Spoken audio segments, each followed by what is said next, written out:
Et vous ne pouvez pas montrer tout ça hein, en Thaïlande. Youth, stop. Youth, stop à la corruption. Youth.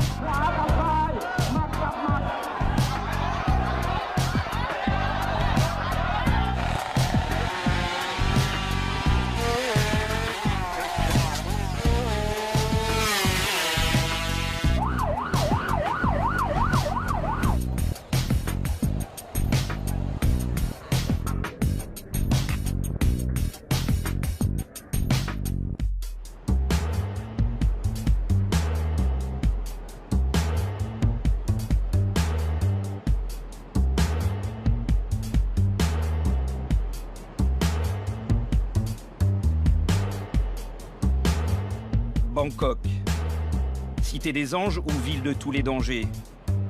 L'envers de la carte postale thaïlandaise, c'est le règne des gangs, de la corruption policière, un des taux de criminalité les plus élevés au monde. Bienvenue à Bangkok, 10 millions d'habitants, capitale du royaume de Thaïlande. Oui, monsieur l'agent, je sais, je suis sur la mauvaise file. Ouais, montre-moi le permis de conduire. Tenez, ok? Waouh, on fait comme ça. Ouais. Je donne entre 2 et 3 euros, c'est fréquent. Ici, tout le monde le sait. Au-dessous de l'autoroute, c'est leur principale source de revenus. Ils sont là pour contrôler et encaisser. La police peut demander jusqu'à 4 ou 5 euros. Et si vous ne payez pas, qu'est-ce qui se passe? Ils vont retirer mon permis. Je perdrai mon temps et ça va me coûter encore plus cher. Peut-être jusqu'à 20 euros si je vais au commissariat, ça dépend. Donc si je donne maintenant, je ne perds pas mon temps. À Bangkok, la corruption est partout. Beaucoup ici la considèrent comme un impôt direct, de la main à la main. Mais il y a du nouveau. Un homme politique qui a fait de la corruption son cheval de bataille. Je me suis toujours demandé pourquoi il y avait autant de problèmes de corruption en Thaïlande. Et surtout pourquoi personne ne voulait régler sérieusement cette question. Puis j'ai réalisé une chose simple. La corruption fait partie de notre vie, de notre culture. Ici, on considère qu'il faut payer, sinon tout est lent et compliqué. La majorité des gens ici acceptent la corruption comme une fatalité. Seulement, une infime minorité la condamne.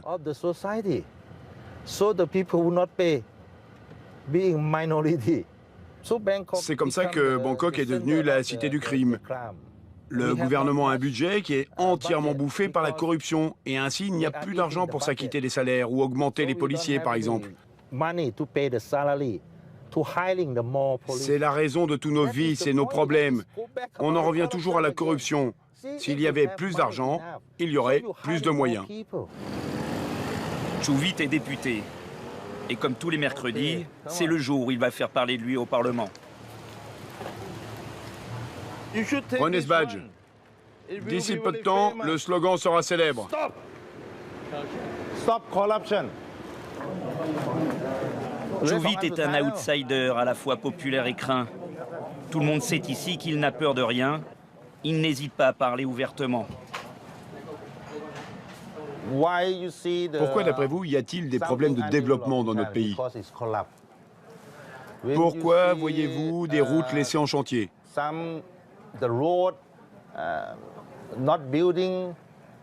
Pourquoi aussi avons-nous autant d'enfants sans éducation? Pourquoi? Parce que le système est corrompu. Il y a beaucoup d'argent dans ce pays, mais l'argent va dans les mauvaises mains. Il connaît le système par cœur. Dans sa première vie, il était le roi des bordels de Bangkok. Vous savez comment je sais tout ça? Parce que j'ai été corrompu moi aussi. Moi, j'ai payé. Qui vous avez payé avant? La police, bien sûr. Des officiels du gouvernement aussi. Sinon, rien ne peut se faire. Votre document reste en dessous de la pile. Quand je payais, tout allait vite. J'étais prioritaire. Le proxénète le plus célèbre de Thaïlande a bâti sa fortune en toute illégalité, en payant la police à tous les échelons pendant des années. Son virage à 180 degrés n'a rien à voir avec la morale ou sa conscience. Il a simplement été trahi par ses protecteurs et a décidé de se venger. Comme chaque mercredi, il s'apprête à dénoncer un scandale avec nom et détails. La mairie de Bangkok est minée par les problèmes de corruption. J'accuse devant vous la société Thanacom, la société de celui qu'on appellera Monsieur Superman, de corruption aggravée. Pourquoi et comment obtiennent-ils tous les contrats de la mairie de Bangkok, hein? Dites-le moi. Il n'y a jamais d'appel d'offres. Pourquoi? Parce que la mairie passe directement par la société Thanacom.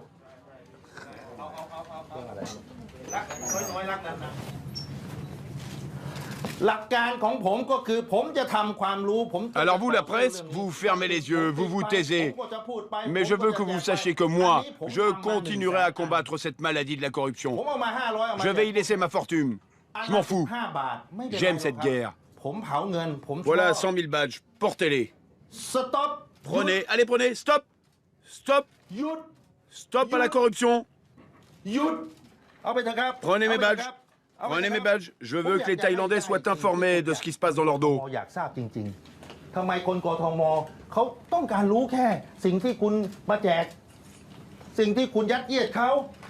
À Bangkok, on aime les armes à feu. Posséder un pistolet est une habitude et pour s'en procurer, deux solutions. D'abord la voie légale, comme dans le quartier de Sampeng. C'est le marché aux armes. On trouve tout à tous les prix. Mais si on veut rester discret, il y a les réseaux clandestins. Chaque jour, des milliers d'armes sont mises sur le marché. Et il n'est pas très compliqué de s'en procurer, via Internet par exemple.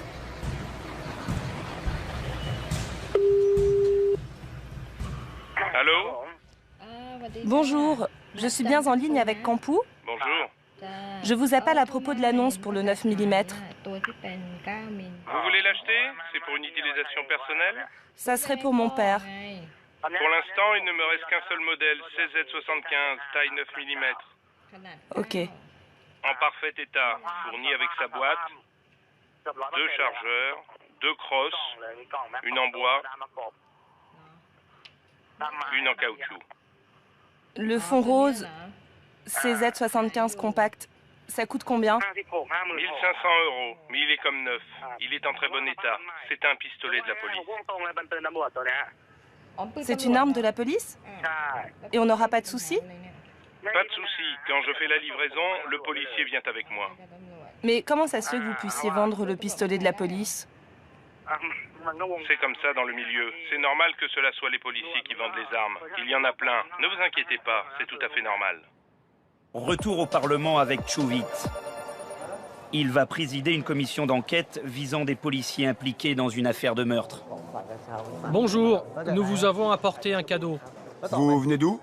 Petchabon, je suis le petit frère de la victime. Que faisait-il dans la vie? Il était conseiller provincial avant d'être élu président de la province de Nong Khai. Vous souhaitez connaître les progrès de l'enquête? Je suis certain que c'est une affaire de règlement de compte. Parce que dans la famille, on travaille tous dans la politique. Dis-moi, il faut lui rendre le cadeau, là. On n'est pas dans la position d'accepter quoi que ce soit. Tu l'apportes et on va lui rendre tout de suite. Ok? Nous allons enquêter, essayer de découvrir la vérité. Ils veulent savoir, ils veulent que justice soit faite.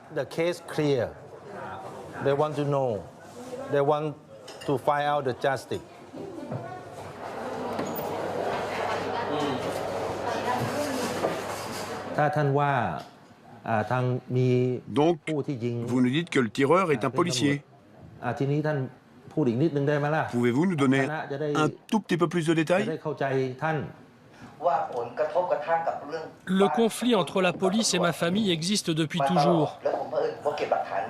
Et nous gardons toutes les preuves. Je ne parle pas de politique. Je cherche le coupable qui a tué mon frère. Je pense que c'est un policier. Premièrement, à cause du type de l'arme, que les civils n'ont pas le droit de posséder.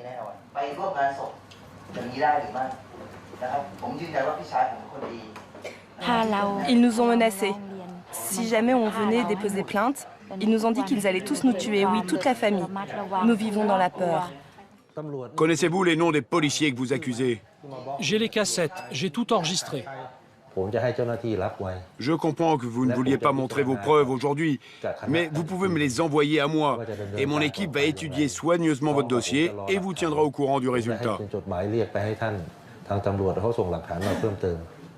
Règlement de compte, flic ripou, Chouvit a du pain sur la planche et beaucoup d'ennemis.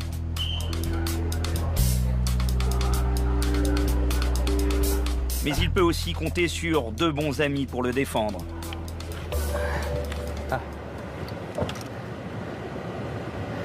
Vous savez utiliser ça? Oh ouais, j'ai toujours su. Ne laissez pas la housse au soleil, ça abîme les armes.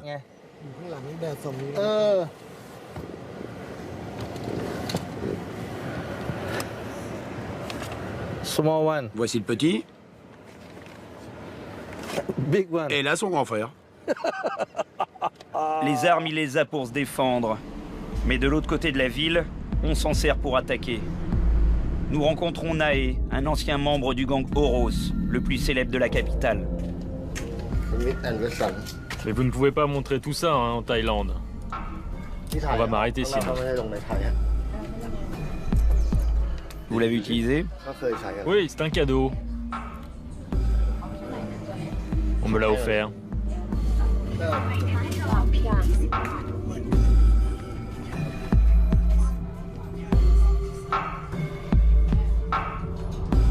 Il y a quelques mois, il a décidé de quitter le gang. La réponse ne s'est pas fait attendre. Ils ont tiré là. Combien de balles ils ont tiré déjà? 7 balles. 7. Venez voir. C'était par ici. Regardez.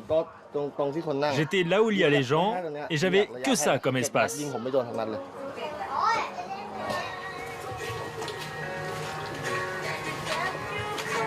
Ouais, j'ai eu de la chance. Je n'ai pas été du tout touché. Vous voyez? Il y a encore les impacts. Nous étions 3. J'étais ici et le tireur était en face. Je suis passé par là pour me planquer. Là-dedans, ouais.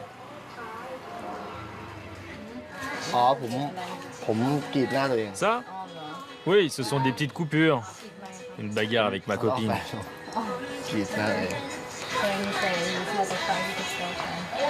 Oh, Ah ouais, là, c'est ma tête qui a rencontré une bouteille. Là, par contre, oui, c'est une balle. Ouais, j'ai beaucoup vécu par rapport aux jeunes gens de mon âge. Toutes les scènes violentes, ces allers-retours en prison. Vous savez, c'est plus difficile de quitter le gang que d'y rentrer. Le gang, c'est comme une famille. Aujourd'hui, Nae a rejeté la drogue, le trafic, les meurtres. Il essaie de refaire sa vie. Il a monté chez lui une petite salle de jeux vidéo d'un genre qu'il connaît bien. Les gamins du quartier sont ainsi très tôt plongés dans l'ambiance. J'essaie quelques revenus sans rien faire. Mais c'est légal. Et je n'ai pas besoin de sortir travailler. C'est mieux. Aujourd'hui, je dois éviter de trop sortir. Tu sais, l'état d'esprit du gang, on le garde pour toujours. Si on va se promener hors du quartier, en dehors de notre territoire, il faut qu'on planifie les choses. Si jamais on tombe sur un gang rival, il faut vite téléphoner à son groupe pour qu'ils viennent t'aider.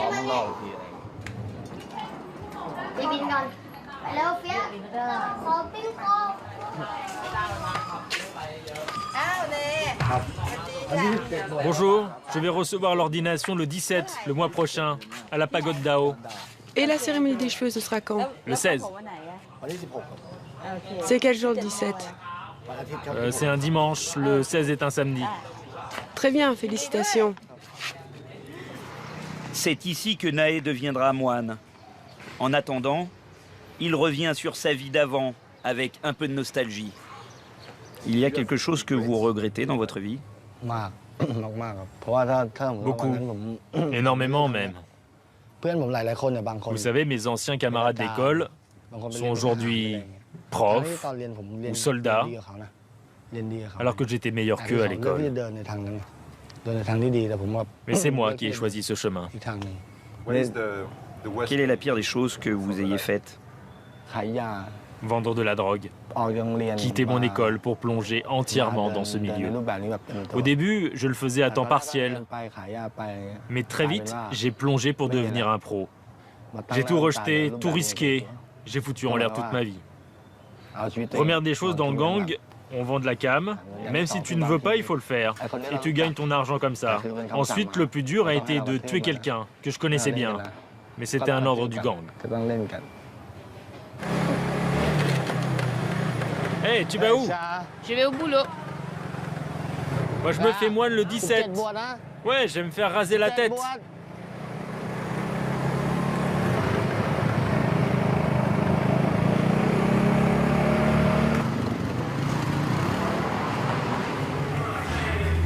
Oh, mais elle vient à quelle heure ta cliente? Elle arrive. Chez son vieux copain tatoueur, le criminel repenti s'amuse sur les réseaux sociaux. Les Thaïlandais sont les premiers utilisateurs au monde de Facebook et ils ont inventé toutes sortes de jeux. Enfoiré, enculé, né de la pagode d'Ao, tu es une grosse merde, un salaud. T'as compris ce que je te dis? C'est simplement un site d'échange où tout le monde vient pour gueuler des injures. C'est comme si on jouait un rôle en fait. Moi, ça me fait marrer, c'est drôle. Donc toi, Tan, la salope, pétasse, je vais tout dire devant tout le monde. Comme ça, les gens vont savoir comment une étudiante de la fac se comporte. J'ai tout enregistré quand tu gueules des mots obscènes. Non, s'il te plaît, ma famille est noble. Il n'y a que moi qui suis une salope. Ma famille n'accepterait pas. Nae se fait une nouvelle existence. Mais ce soir pourtant, il va devoir revenir sur le passé, revoir les amis d'avant. Il va replonger dans le monde des gangs, pour une seule soirée et pour une seule raison. Les convier à son ordination.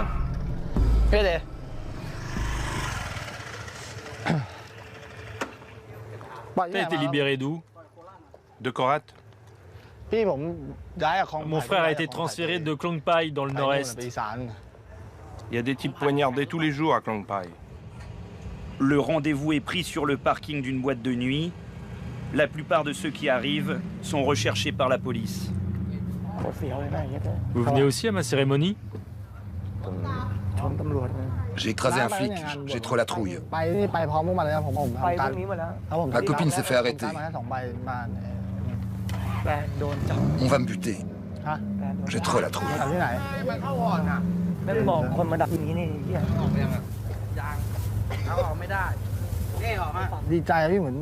Je suis très content d'avoir pu leur donner mes faire-part. S'il y en a un qui est invité et l'autre non, il y aura de la jalousie. J'étais obligé de tous les inviter.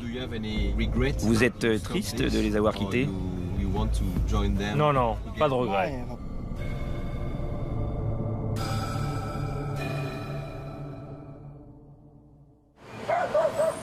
Bangkok, c'est aussi un énorme bidonville. Ils sont 3 millions à s'entasser dans ces zones de misère et de non-droit.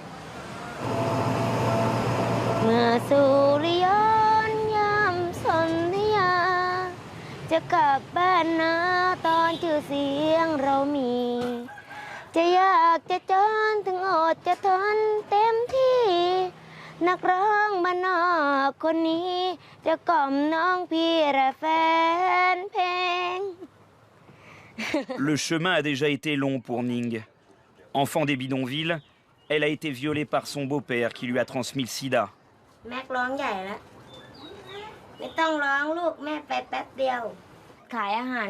On a essayé plein de choses, on a vendu de la nourriture dans la rue, mais ça n'a pas marché. On a perdu les 3 sous qu'on avait. Un jour, on a vu les gens chanter comme ça devant tout le monde. On a décidé de faire la même chose. Quand j'étais malade, elle prenait soin de moi. Elle m'apportait à boire. On s'aidait mutuellement.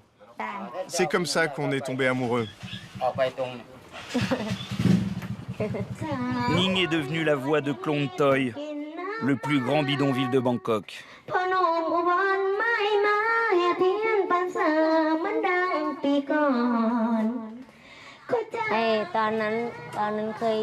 Quand j'étais petite, je vivais dans un autre endroit. Le premier soir où mon beau-père m'a violée, j'étais toute seule. Ma mère et ma tante étaient au travail.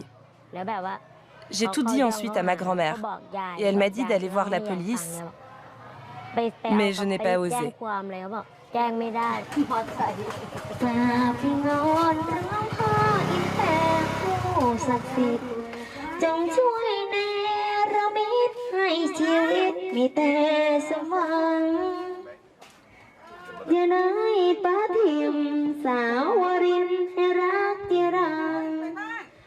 Vous aimez bien ce qu'elle chante? Normal, ça me fait ni chaud ni froid. Vous avez beaucoup de tatouages, ça vient d'où? Ouais, je les ai faits quand j'étais en prison. J'étais au pénitencier de La Diao.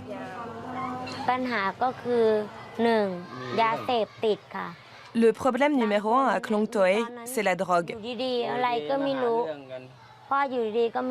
Il y a quelqu'un l'autre jour qui a voulu frapper ma mère. J'ai dit que j'allais aller voir les flics, mais ma mère m'a dit de laisser tomber. C'est des gens qui boivent trop.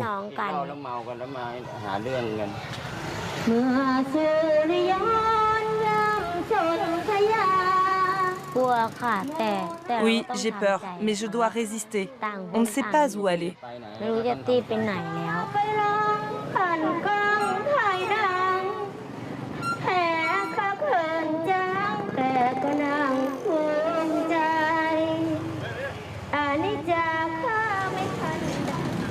Drogue, crime, pauvreté.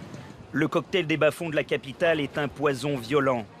Les Thaïlandais ont besoin d'antidotes pour survivre. Les combats de coqs, par exemple, c'est l'une des distractions les plus populaires dans le pays. Parier sur les combats est totalement illégal, et pourtant, un peu partout dans la ville, on rencontre ces arènes. Messieurs, si vous êtes prêts, allez, placez vos mises.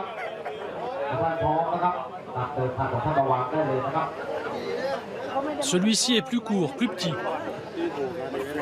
Chacun a son point fort. Celui-ci est plus petit et beaucoup moins costaud. Ok, on le fait combattre.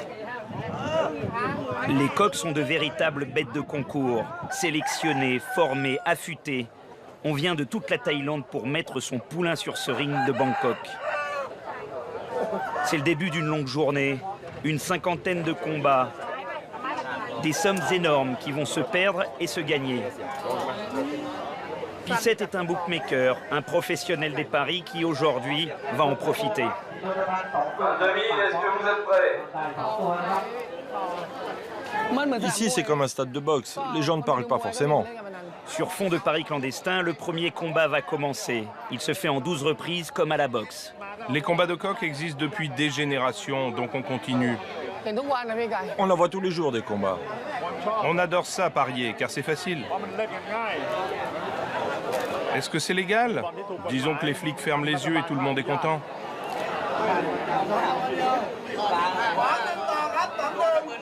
Ça vient de commencer. C'est déjà 7 contre 2.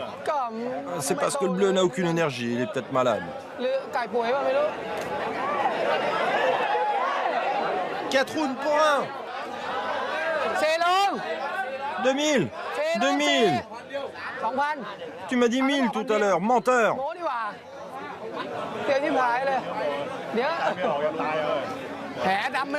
Là, il est avec de l'œil droit. 3 contre 500. Non, j'en ai déjà 2, j'arrête là.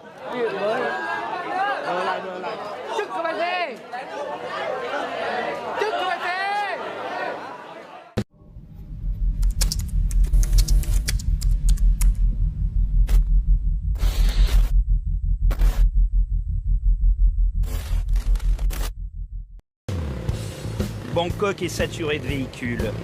Pour éviter les énormes embouteillages, la mobilette est le moyen de locomotion le plus rapide, le plus dangereux aussi.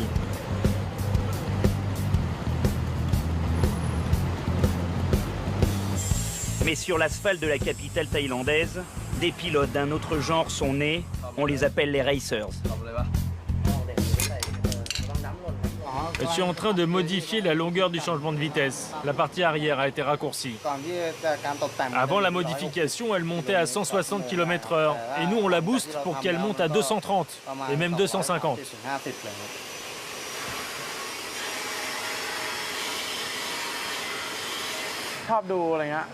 C'est ma passion depuis tout petit. J'aime regarder les courses. Et puis, petit à petit, j'ai créé un réseau avec mes amis qui ont la même passion que moi. Mais maintenant, on fait des courses dans un endroit qui ne dérange personne. Et la course dure juste 1 heure ou 2, maximum. Après la course, on se sépare rapidement. Nous sommes à quelques heures de la course. Patipat fait monter les enchères par téléphone. Il ne le dira pas, mais l'enjeu, là aussi, ce sont les paris.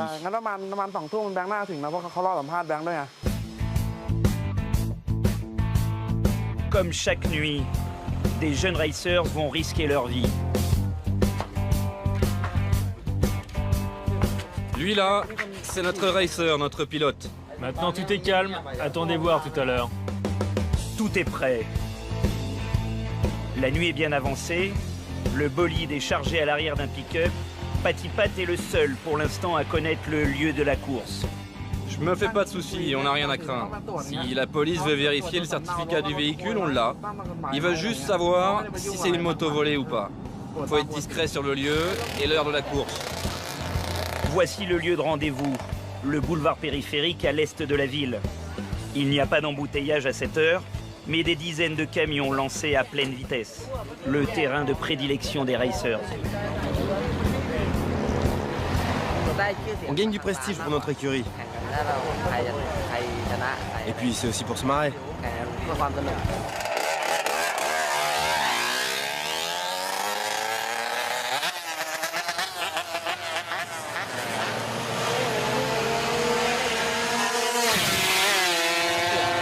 Du risque? Bah oui, c'est risqué. Mais on a choisi cette route parce que c'est peu fréquenté.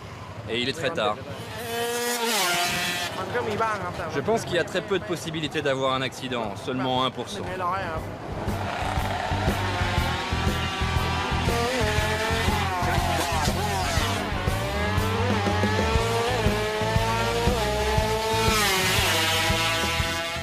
Ça, c'est un sport pour les jeunes.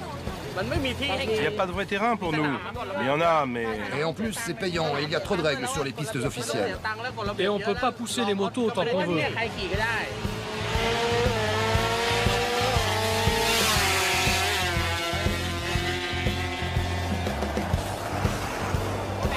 J'ai plus d'essence.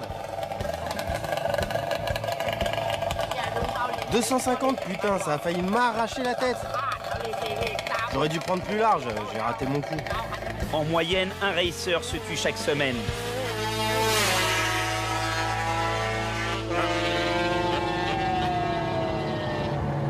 Il y a eu cette année plus de 70 000 accidents de la route, 7 700 morts.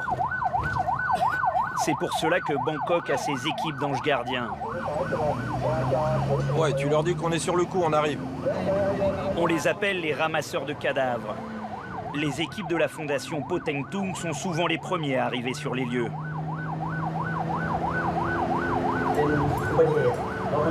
Ouais, c'est tous les jours comme ça, il faut se dépêcher. Car les blessés sont souvent en très mauvais état.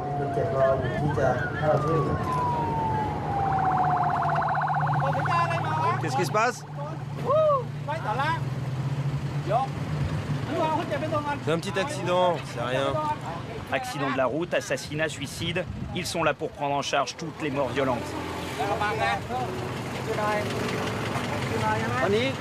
Ils vont transporter la victime à l'hôpital de Lan Krabang.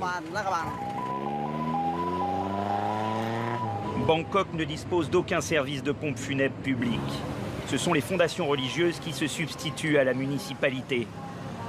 Les ramasseurs de cadavres se branchent sur les fréquences radio de la police pour s'informer. Il faut dire qu'ils sont aussi surveillés de près, car cette œuvre de charité est surtout un business très lucratif. Il y a compétition entre les fondations. Où c'est? Bye bye. Plus de cadavres on ramasse, plus de dons seront faits à la fondation. C'est le business de la mort. Vous avez beaucoup de concurrence? Oui, il y en a. Ça dépend des quartiers.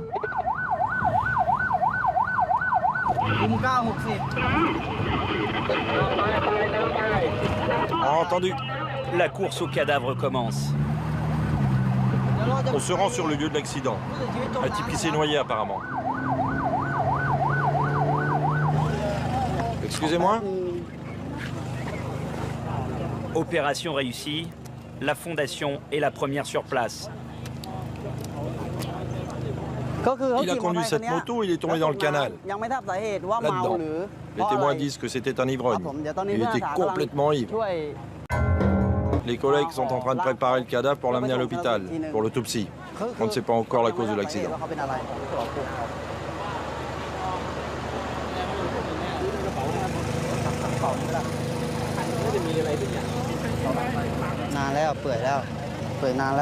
Je vais vérifier ses poches. La peau est toute fripée. Ça fait un moment qu'il est mort, ce type. Il a seulement 20 bahts sur lui. 24, 524, ça sera mes chiffres pour le loto. S'il n'est pas identifié ou réclamé, comme c'est souvent le cas, ce cadavre va rejoindre le cimetière de la Fondation, puis plus tard sera incinéré. Bangkok. Rendez-vous à la brigade des stupéfiants. Les stupes thaïlandais font partie des meilleurs du monde. Il faut dire que Bangkok est une plaque tournante depuis plusieurs décennies. Héroïne, drogue de synthèse, c'est aujourd'hui l'arrivée de la cocaïne sur le marché qui inquiète les enquêteurs. C'est qui? Des suspects. Des suspects dans le trafic de drogue? Correct. Oui, correct. Des Thaïlandaises recrutées par des Ouest-Africains.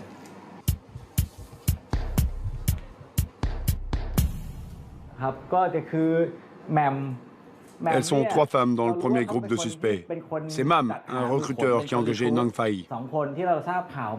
Mam a acheté un billet d'avion pour Nang Phai. Ensuite, He s'occupe de la logistique et le transfert de drogue. Ensuite, Namphom, on l'a fouillée à l'aéroport. Elle avait 100 000 $ de Hong Kong sur elle. On n'a pas trouvé de drogue. Elle a juste avoué qu'elle était prostituée. Elles sortent souvent avec des Africains? Souvent, oui, elles sont mariées avec des Africains. Les dealers venus d'Afrique revendent de la drogue sud-américaine dans les rues de Bangkok, un casse-tête pour les autorités. Oui, les dealers viennent en très grande majorité d'Afrique de l'Ouest. C'est très dur pour nous en termes de surveillance et de contrôle. Ils sont très nombreux. Ils louent de petits appartements pas chers, ils se fondent dans la communauté et on a du mal à trouver des indices.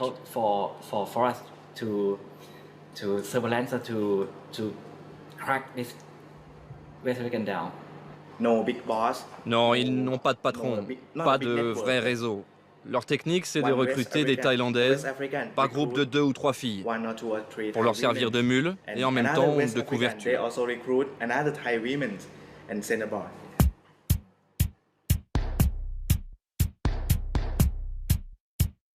Le lieu de tous les deals, c'est ici, dans le Little Africa de Bangkok.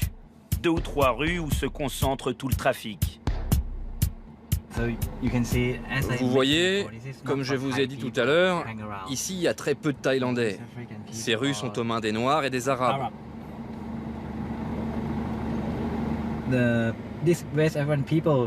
Alors nous, on se fait vite repérer. En plus, ils utilisent des transports en commun, des motos. Ils sont mobiles et rapides. C'est très dur de les pister.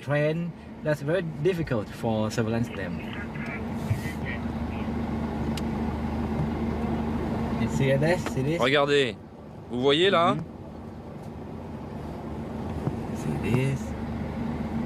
Ce ne sont pas des touristes. Le type a 2 portables dans la main.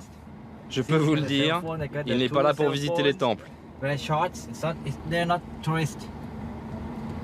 Et d'où vient la cocaïne? D'Amérique du Sud. Pour le directeur des stupes, Il y a aussi le yaba, la drogue qui rend fou, qui décime la jeunesse locale. Ces méthamphétamines pénètrent notre territoire par la frontière birmane au nord de la Thaïlande et par une partie de la frontière du nord-est. L'acheminement se fait à pied à travers la forêt. Il s'agit de gros volumes, car ils transportent à chaque fois des millions de comprimés.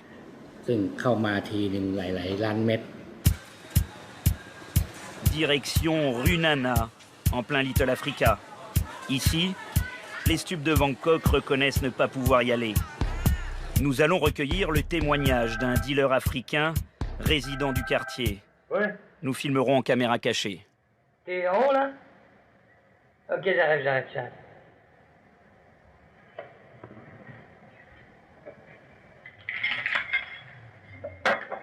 Okay. Combien tu vends combien pour 500 grammes?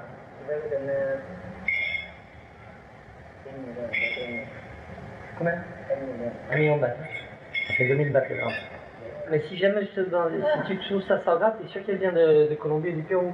C'est pas, elle n'a pas traversé par Lagos, par... Celle-là, c'est bon. Celle-là, c'est bon. Ah, c'est bon. Donc, voilà, donc ça, je peux lui faire goûter, lui dire que ça sera la même chose. C'est la même chose. Combien ils payent les Nigériens à peu près pour la police par mois? Non, mais à ton avis, les grossistes, combien ils payent? Mais ça, il faut rentrer beaucoup. Mais je me suis toujours demandé, ils la donnent pas au noir. C'est entre tailles, parce que... Non, on est dans le noir. Il y a le contact de l'année avant. Tu prends 500 par gramme? Non, 500 grammes par 500 grammes. Elle était très bonne, très bonne.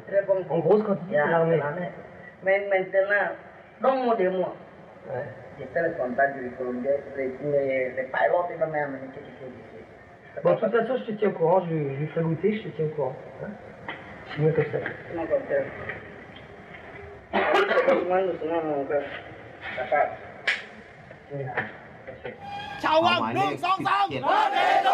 Chaque année, des milliers de Nigérians, Camerounais ou Sénégalais font le grand voyage.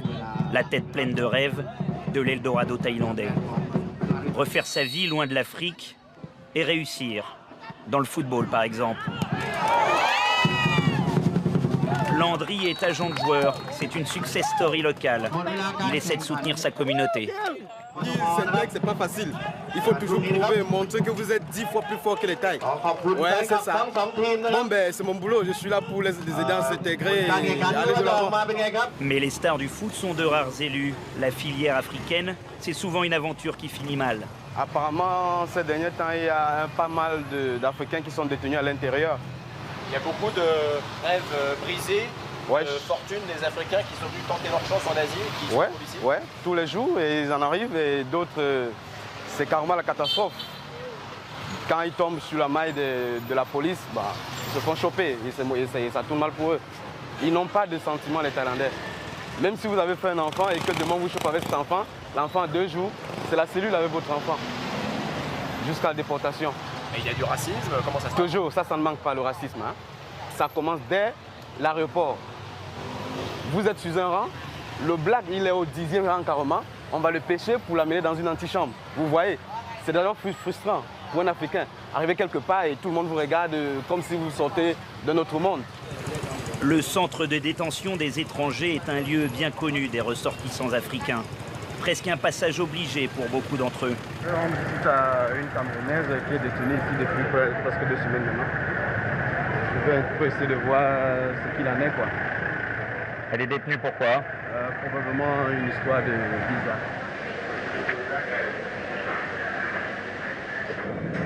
En caméra cachée, nous allons accompagner Landry dans le pénitencier pour rendre visite à une détenue.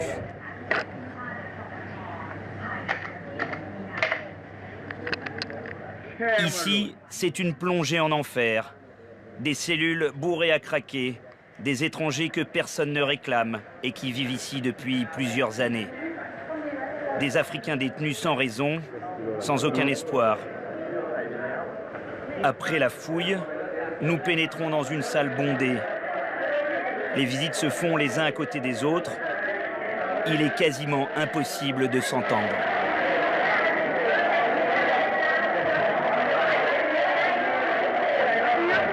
Vous êtes ici depuis combien de temps? Je suis détenue ici depuis 2 ans maintenant.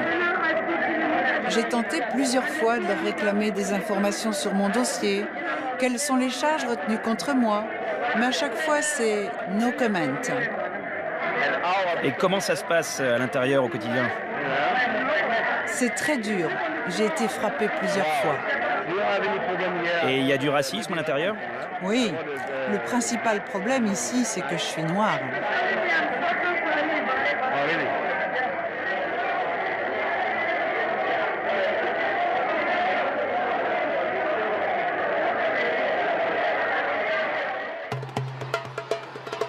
Quartier de Lac Prabang, dans le nord de Bangkok.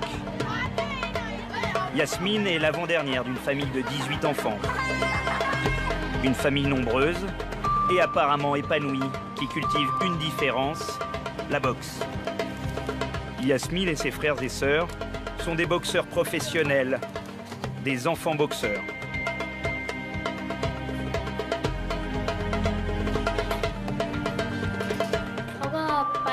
Les autres de mon âge vont à la madrasa ou restent à la maison sans rien faire. Moi, je préfère aller aux séances d'entraînement. Je m'y sens bien. 2 heures d'entraînement tous les matins, 3 heures tous les soirs, 10 km de course à pied, une centaine de pompes. Le quotidien de ces gamins ressemble à une vie de gladiateur. Bras tendus! Garde bien l'équilibre. C'est bien. Droite, descends un peu. 1, 2. 1, 2, 3, continue. Baisse ta tête. Baisse ta tête. Baisse à fond, à fond, à fond. Coup de pied droit sur mon ventre. Droite. Droite. Lève les pieds et 2 coups à la fois. Droite. Droite. Droite.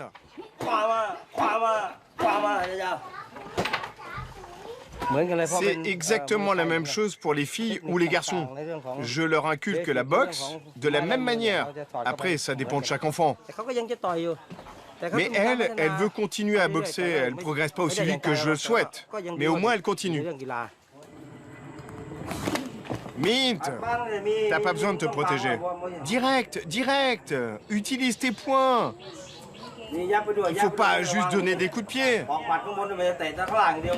Hé, plus tu grandis, moins tu obéis, toi.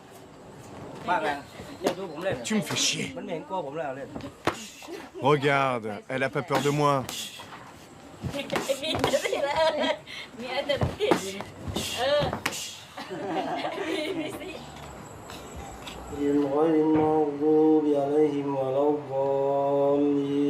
Ici, à Lac Prabang,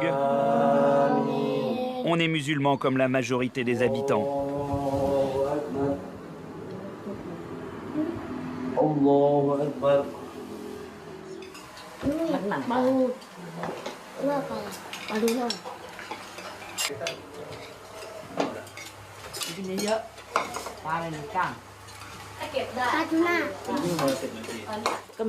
Parfois, j'ai un peu peur. Mais comme les enfants se préparent bien, il n'y a pas de souci. Toi, tu as déjà pris un KO, mais qui d'autre parmi vous? Levez les mains. L'univers des enfants boxeurs, c'est l'entraînement la semaine et les combats le week-end.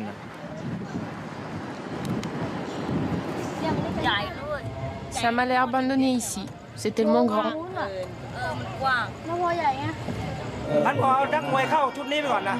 Donc je vais faire rentrer la boxeuse avec mes enfants maintenant.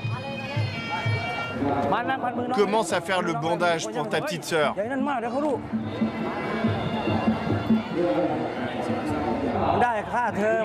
Au début, c'était pour juste faire du sport.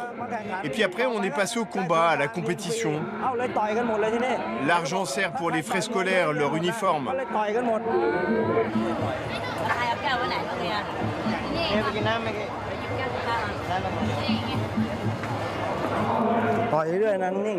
Tu tapes, tu frappes, tu donnes des coups sans jamais t'arrêter, ok? C'est toi qui domines. Tu m'as dit figurer? Non, ça va. Ne la serre pas trop. Donne beaucoup de coups de pied, devant, de côté. Bien stable sur tes deux jambes. Bien stable, sur tes deux pieds, compris? Premier match entre Yasmine et Onfa. Tu fais gaffe, hein. Tu montes bien ta garde, tu penses bien à te protéger.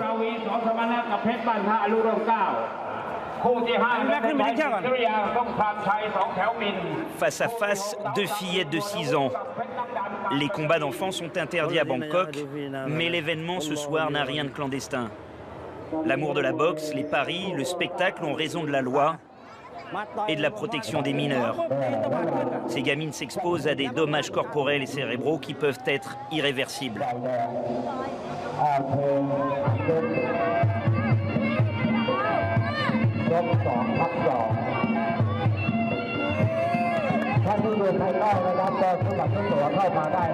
Bouge, bouge, putain! Lance la jambe! Tape! Un coup de pied!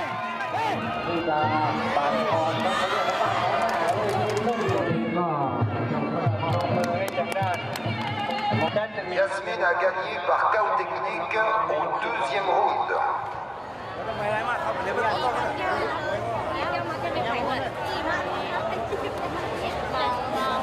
Je pense qu'on gagnera pas plus de 10 €. Quand on considère le montant de l'argent, c'est pas du tout rentable. Mais l'enfant gagne beaucoup en expérience. Il rencontre des gens, il se fait des amis. Il y en a qui se concentrent sur les paris et l'argent, c'est vrai. Mais ça donne une mauvaise image de la boxe pour enfants. Applaudissez fort nos petits combattants. Droite contre droite, gauche contre gauche, coup de poing contre coup de poing. Ils combattent comme deux cobras et je le sais, vous adorez ça. Le public est friand des combats d'enfants. Il faut dire que plus ils sont violents, plus les enchères montent. Les paris sur ces combats sont beaucoup plus élevés que pour la boxe des adultes. Mais dans le milieu, on ne parle pas de ces choses-là. Vous êtes ici pour parier? Mais non, je suis pas là pour parier. J'observe, c'est tout. Pourtant, tous ces hommes au premier rang autour du ring sont des parieurs et des bookmakers. Allez, allez, 200, 202, vite, vite.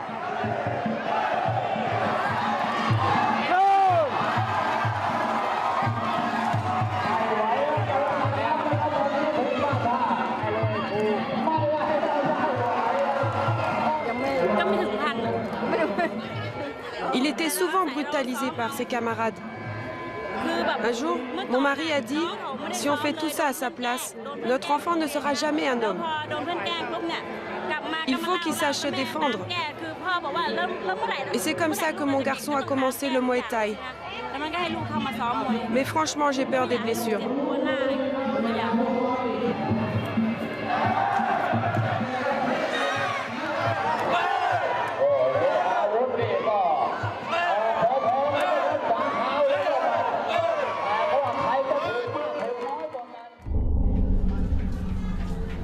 C'est le grand jour pour Nae, le repenti du gang Oros. Dans quelques heures, il sera moine. Oubliez les peines du passé, les blessures. Pardonnez pour tout le mal qu'ils vous ont fait.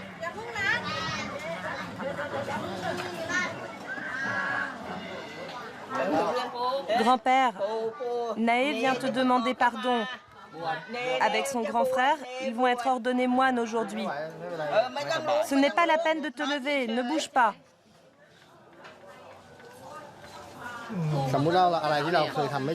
Si on a déjà fait du mal à quelqu'un, en ayant fait exprès ou pas, on doit leur demander pardon.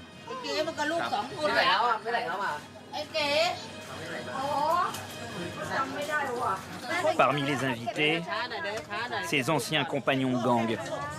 C'est le t-shirt de Nae. Je le porte parce que je suis dans son groupe. Regarde, c'est un cafard. Ils portent ce t-shirt pour bien montrer qu'ils sont de ma bande.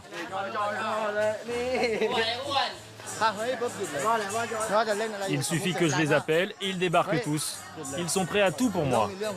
Et quand il leur arrive quelque chose, c'est aussi de ma responsabilité de les aider. Nae peut aussi compter sur son tuteur qui l'épaule dans ce changement de vie. Maintenant, tu es heureux parce que tu t'engages dans la bonne voie. Par ton courage, tu rends ta famille apaisée. Donc il faut continuer comme ça. Si j'avais fait quelque chose de mal, je te demande pardon aussi. Je te souhaite un avenir plein de prospérité.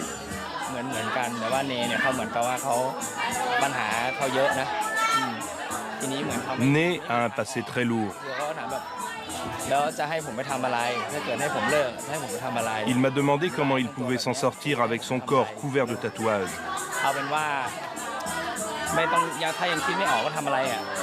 Je lui ai dit que c'était pas grave, même s'il ne savait pas quoi faire encore.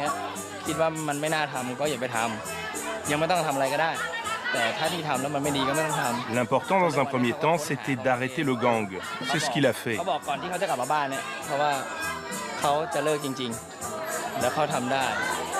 Arrêter le trafic de drogue et les allers-retours permanents en prison. Mon oncle, puis-je vous offrir de l'eau?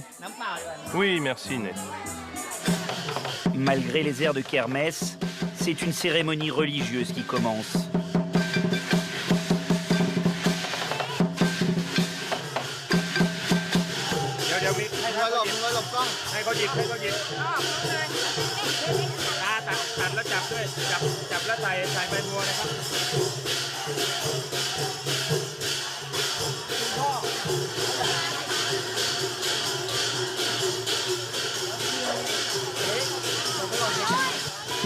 Quand il était voyou, on n'y croyait pas. Mais aujourd'hui, il nous a prouvé qu'il voulait vraiment changer de vie. Il a réussi. C'est pour ça que nous sommes très fiers de lui.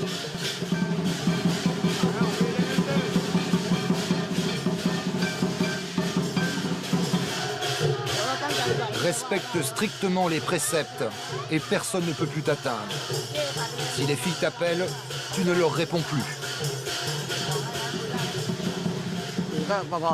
Nos histoires se ressemblent, même si nous n'étions pas du même gang et que je suis plus âgé que Ney. On se croisait tout le temps à l'époque. Je lui ai donné beaucoup de conseils, même après être devenu moine. Je l'appelle souvent. Ney me respecte et c'est moi qui lui ai proposé l'ordination. Le tatouage sur mon front est en taille. Il signifie « Donne-moi la force de réaliser mes rêves ».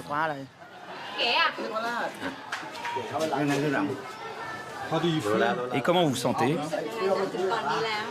J'ai le cœur qui bat.